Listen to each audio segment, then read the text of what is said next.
1.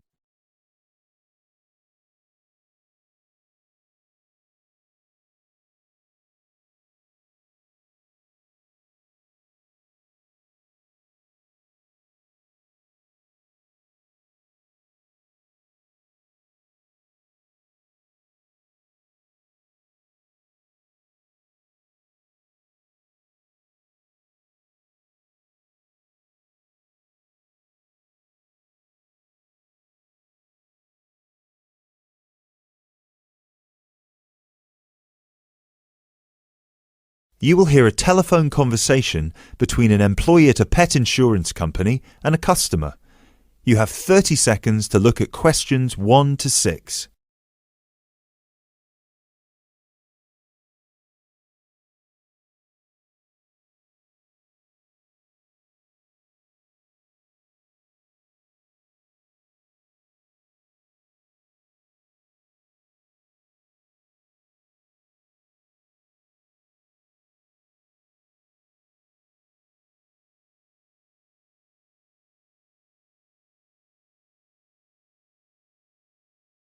Pet Protect UK, how can I help?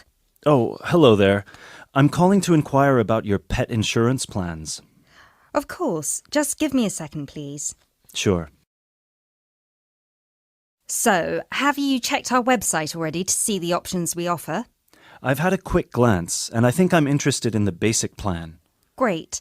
I need to just ask a few questions first then. Is your pet a dog, a cat or a rabbit? It's a dog. And is it a puppy or... No, he's 3 years old. Right. May I ask, has your dog been insured before?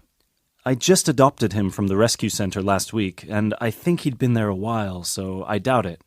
OK, so you've had him for a week then? That's correct. Great. I apologise for asking this, but your dog, what's his name by the way? Fenton. Fenton, is that spelt with an F? Yeah. Fenton. Great. Thank you for that. So, according to the rescue centre, has Fenton ever attacked, bitten or been aggressive towards a person or another animal? No, not at all. Excellent. And is he a guide dog or... No, just a house pet. Great. And you said he's 3 years old. Do you know the exact date of birth? Oh, yes, it's on the adoption certificate. Just give me a sec. It's May 19th, 2013. And do you know, has Fenton been neutered? Yes, he's been castrated. Excellent. And final question, what type of dog is Fenton? Is he a pedigree, a crossbreed or a mixed breed?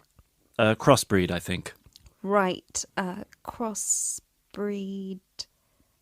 Wait, sorry. What's the difference between the three? A pedigree is a dog whose parents are of the same breed. A crossbreed is from 2 different breeds, while a mixed breed is 3 or more. Then he's a mixed breed. Sorry about that. Right, no worries. So, could I take your full name, please? My name is Peter Pischinger. That's Pischinger. Right, thank you for that. And what's your address? That's 27 Cherry Drive, NW8 3HD. 3HD. And finally, a telephone number, please. 020-3634-7957. Thank you.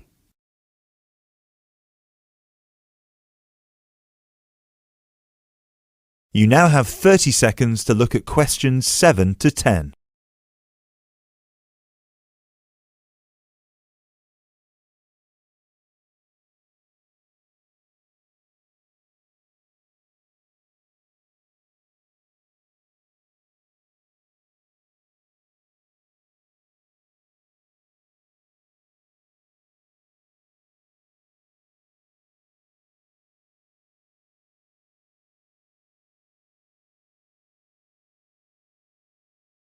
Now, you said you were interested in the basic plan. Is that correct? Yes, that's correct. May I ask, are you planning to switch insurance providers after the first year of your pet insurance, or is there a possibility you might renew with us? I haven't really thought about it. Why? The reason I'm asking is because if you plan to renew with us, it might be worth considering our premium or ultimate premium plan. With the basic plan, you will have to pay the same fee of £8 per month regardless of how long you stay with us. If you choose one of our other two plans, though, you will receive a discount for the first 6 months. You'll only have to pay £12 for premium and £15 for ultimate. And then, depending on your circumstances, you might be eligible for further discounts after your first year, depending on how many expenses you claim. If you claim less than £300, you'll have to pay the same as for the basic plan, but receive the cover provided by the premium plan. Huh. Is that something you might be interested in? I'll have to think about it. Is it possible to switch to one of the other plans later on? Yes, of course. You can always upgrade. Let's stick to the basic plan for now then, and then I might call you back to switch. No problem. So, what happens now? Well, first we would need you to come over with little Fenton so we can have a look at his documents and medical history. We'd also need you to get him to the vet for a quick checkup. All of this is standard procedure before we can proceed with the insurance plan. And then, when all that's done, you can either set up a direct debit in person or you can call us back and do it over the phone. Right. And the basic plan will cover... Well, the basic plan covers veterinary fees, obviously, plus a few more things such as boarding costs, loss by theft or straying, advertising and reward, death by accident or illness. You can find a comprehensive list on our website, or I could forward it to you via email if you prefer. Thanks. I'll check the website. No problem. So, shall we book you an appointment so you can come over? That is the end of part 1. You now have half a minute to check your answers.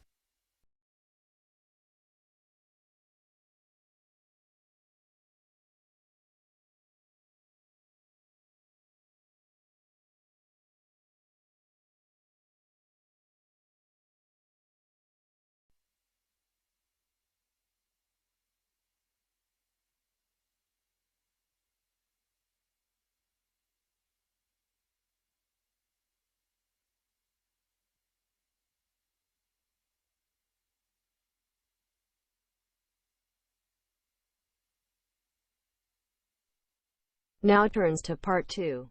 Part 2.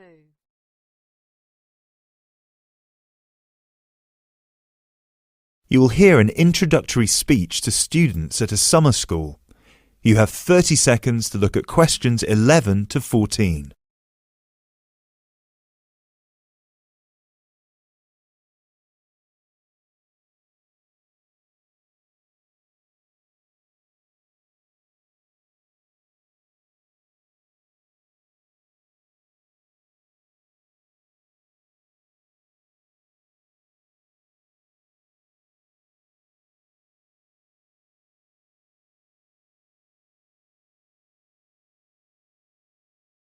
Good morning, everyone, and welcome to Climb Summer School.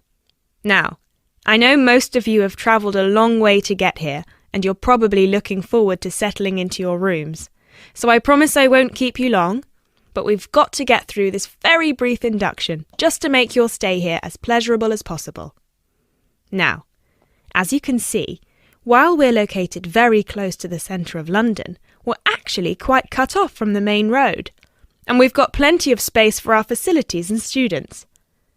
This was part of our founder's vision, Jasmine Climb, who thought that the best environment for teenage students would be a place that combines the comforts of a big cosmopolitan city with the beauty and serenity of a quiet, remote site. Now, back in 1983, when our school was founded, this all here was an abandoned warehouse, and the classes were held in the main building that you can see over there. There were no trees, no conifers surrounding the property. There wasn't even a main gate.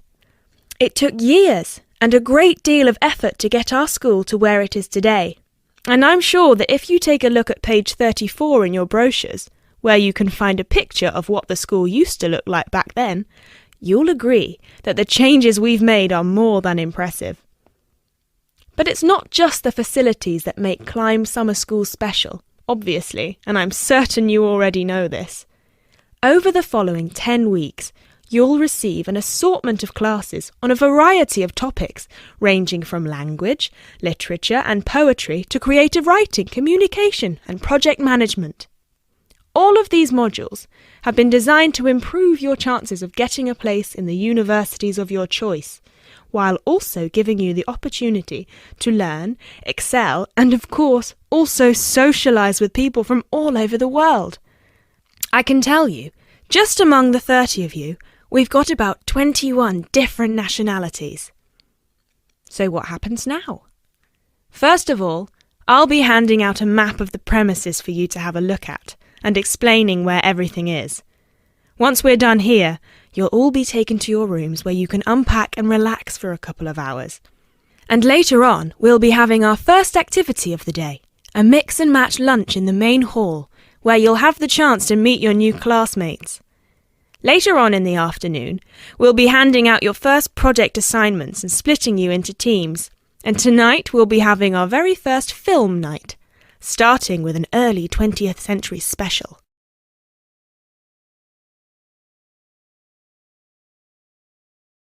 You now have 30 seconds to look at questions 15 to 20.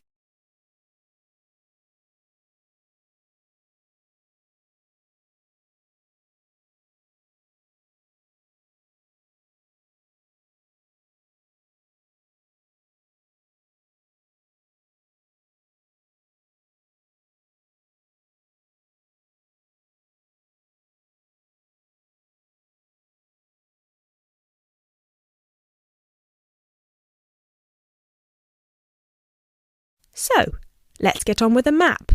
You've already got a version of it in your brochures, so if you can open them to the last page so we can have a look.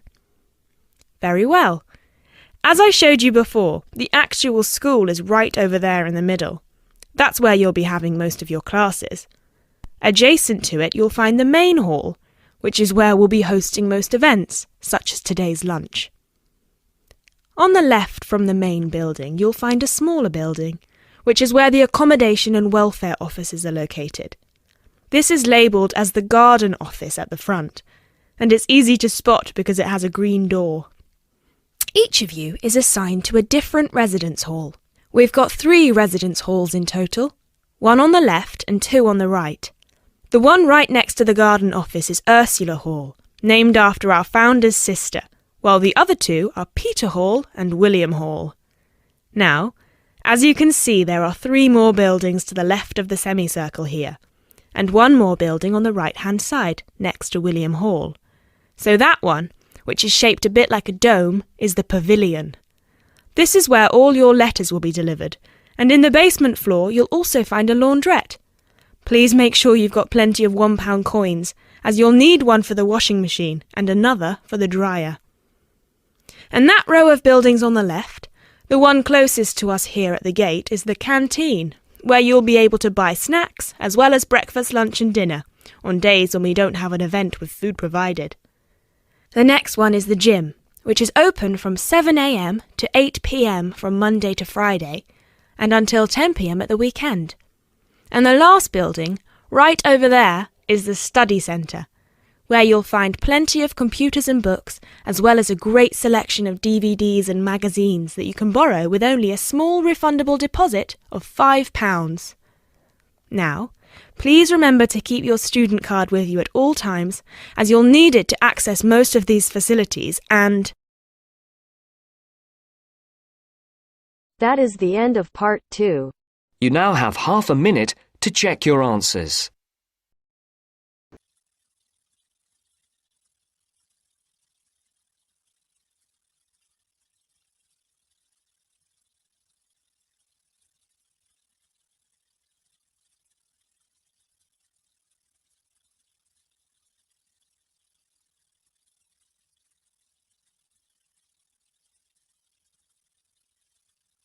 Now turn to Section 3.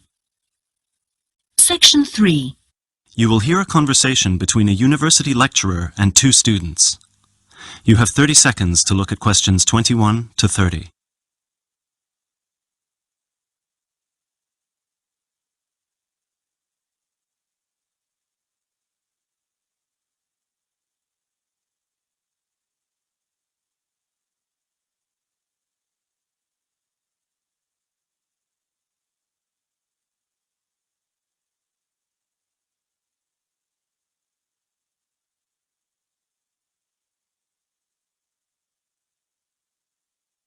James, Carol, thank you for coming in. Have a seat. So, I take it both of you have completed your interviews with the managers? Yeah. Right. Great. Remind me, who was supposed to do the interview with the manager from the chain supermarket? That was me. Right, so that means that you were going to do the interview with the clothes shop, Carol, right? Yeah, but we decided to swap at the last minute, so I did the supermarket instead. OK, so let's start with you first, Carol. If I remember correctly, you reported that your interviewee was very difficult to get through to. Is that right? Yeah, he had a very busy schedule, so it was hard for him to fit me in and show me around the store and everything. We had to reschedule about 3 times before I finally managed to do the interview with him. And how was it for you, James? Oh, I had no issues at all. I just went in on a weekday and the shop was empty, so we did it right there and then. Great. So, Carol, how did you find the management scheme? Let's start with how they recruit their trainees. So, according to the manager, the way it works is that the graduates go through a rigorous recruitment process that includes an interview with a panel and a trial day. Then they have to go through a probationary period of 3 months, and if their performance is satisfactory during those 3 months, they're offered a place in the scheme. And yours, James? Well, it's quite similar to Carol's, actually. The only differences are that they're on probation for 6 months and there are 3 individual interviews instead of a panel. Oh, and you don't need to be a graduate. Sometimes they recruit people internally for the scheme if their performance suggests they could be a good fit for it. OK, and how about the training offered? Carol?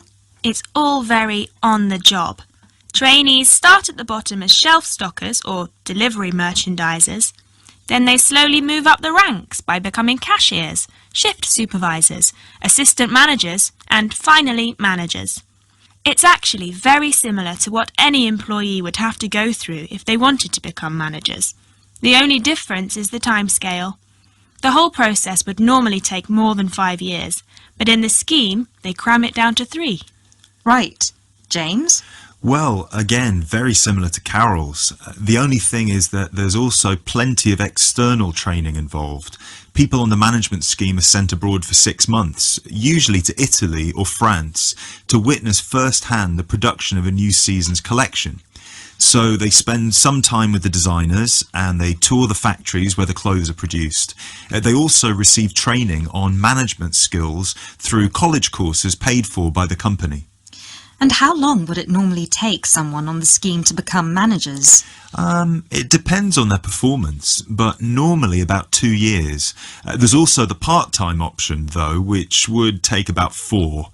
Oh, no, sorry, 5, because their probation period is a year instead of 6 months. Great. So, what was your overall impression of the scheme from your interviews with the managers? Well, the manager I spoke to was very friendly and incredibly knowledgeable. He had been through the scheme himself, and he attested to its efficiency and helpfulness. The only criticism I'd have is what James said. In their company, there's almost no external training involved, and I think it would be useful to send graduates to courses at further education colleges to improve their general knowledge and understanding of management skills. But overall, yes, very positive.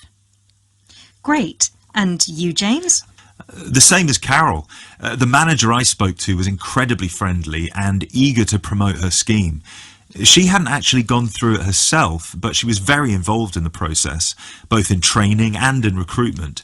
She's actually one of the 3 people who do the interviews for the new trainees.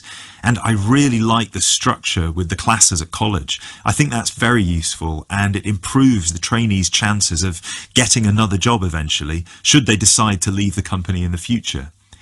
The only thing I have to say against it is that 2 years is too short in my opinion. It should really be closer to 3 years, as I imagine the trainees would get exhausted fairly quickly with all this information fired at them in such a short span of time. Thank you both. So now you know you need to compare your 2 interviews and decide which scheme would be most beneficial to someone from a disadvantaged background. That is the end of section 3. You now have half a minute to check your answers.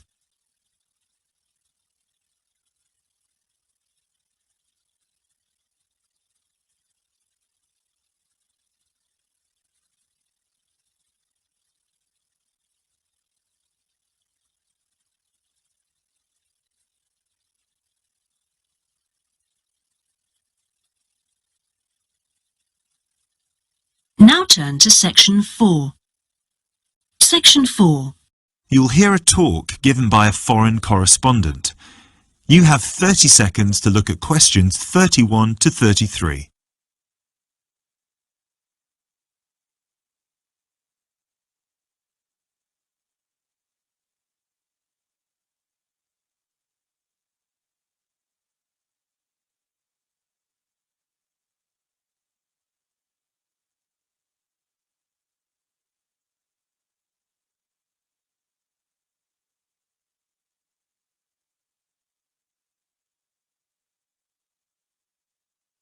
Good evening.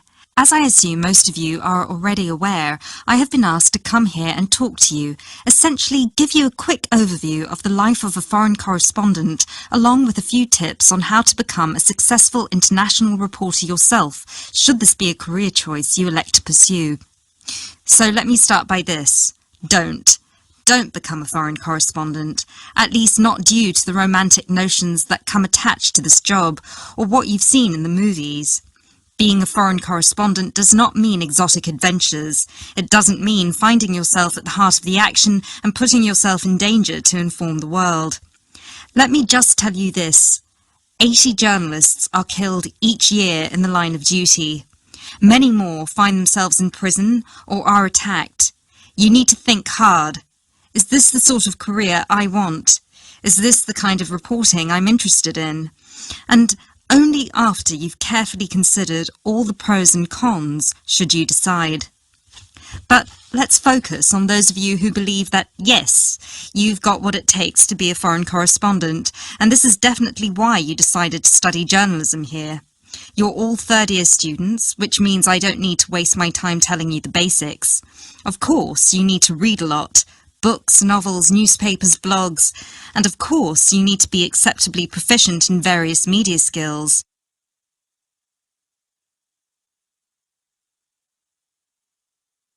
You now have 30 seconds to look at questions 34 to 37.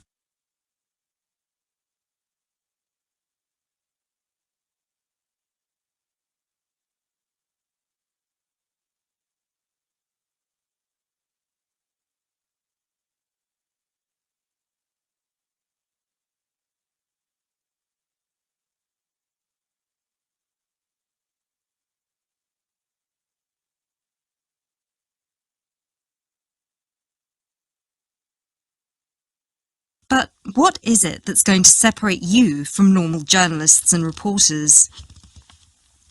There are 4 things that'll make you different. The first thing is your experience of the world.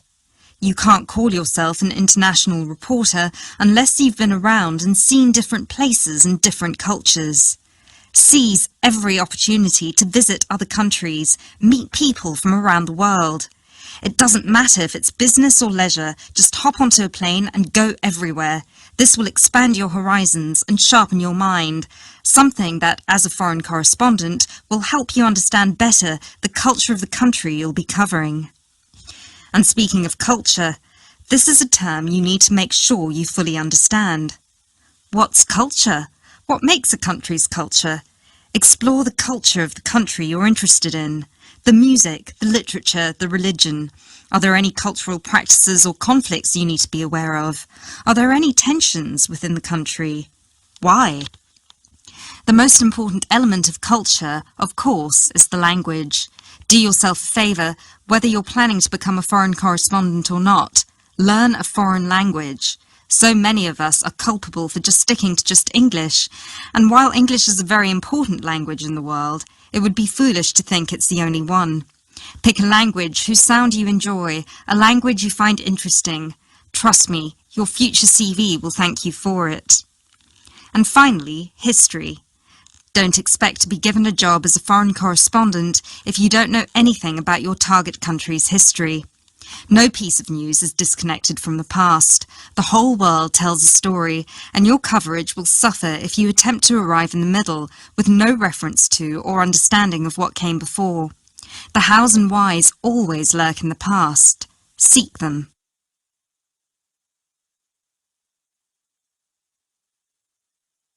You now have 30 seconds to look at questions 38 to 40.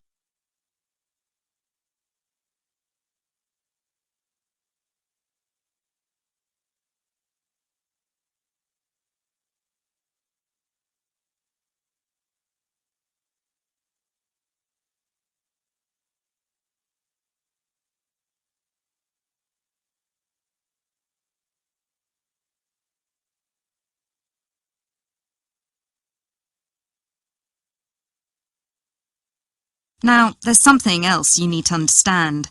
The world of international journalism is changing, like every other industry, due to the internet.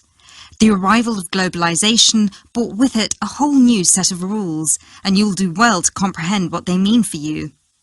Unfortunately, gone are the days when a newspaper would hire you and deploy you to a country. Increasingly, newspapers around the world are beginning to favour freelance journalism, offering opportunities to local reporters with the necessary chutzpah and an understanding of the zeitgeist in their region. What this means for you is that you won't just have to start at the bottom. If you want to sustain yourself as an international reporter, you'll also have to pursue many different avenues at once. You'll need to persevere and push and build contacts everywhere. An old student of mine, a terrible student at university, but an incredibly intelligent woman, she came to find me at a conference that was recently held in Yemen, where I delivered a speech on the future of journalism.